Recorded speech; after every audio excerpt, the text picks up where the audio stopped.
তো বন্ধুরা, আজকে সবুজ সবুজ জিনিস নিয়ে এসেছি, দেখতেই পাচ্ছ। দেখে কত সুন্দর লাগছে না? খুবই সুন্দর লাগছে কালারটা। কলের ডাল ভেজে চচ্চড়িটা করেছি। পুঁই শাকের আজকে রেসিপিটা করব।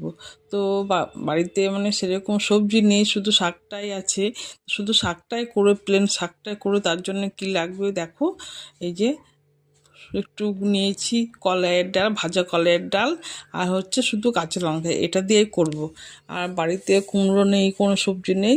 আর মাছের মাথা হলে তো জমে যেত, কি বলবো, মাথা হলে এত জমে যায় না, খেতে খুব সুন্দর লাগে। তেল দিলাম, তেলটা গরম হওয়ার পরে জিরা, পাঁচফোড়ন আর হচ্ছে একটু শুকনো লঙ্কা আর দিয়ে ডালটা দিয়ে দিলাম। কলার ডালটা বেশ ভালো করে ভাজবো, কড়া টাইপের ভাজবো, একটু সেন্ট বেরাবে, তখন আমি পুঁই শাকটা দেবো।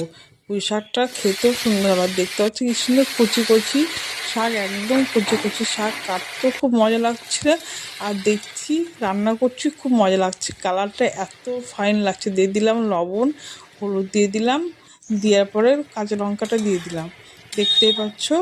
দিয়ে ভালো করে নাড়াচাড়া করবো, কষার পরে একটু জল দিয়ে দিলাম।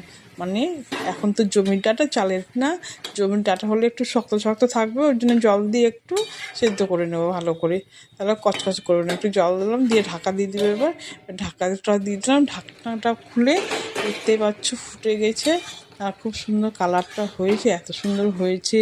আজ যদি মাছের মাথা দিয়ে পুঁই শাক দিতে করতাম বন্ধুরা, কি বলবো, জমে যেত, জমে ক্ষীর হয়ে যেত একদম। আর আজকে কিছু নেই, ওর জন্য প্লেন রান্না করলাম। কিন্তু এই রান্নাটা খুব সুন্দর, ভাত দিয়ে মাখিয়ে শাকটা খাবে, এত সুন্দর লাগবে তোমাদের কি বলবো, খুব সুন্দর। কোনো তেল মশলার নেই, হালকা তেল মশলার মধ্যে শাকটা করেছি, দেখতে পাচ্ছ খুব সুন্দর হয়েছে। কালারটা ভালো লাগছে, এত সুন্দর লাগছে। তো আমার ভিডিওটা ভালো লাগলো তোমরা লাইক, শেয়ার, কমেন্ট করো।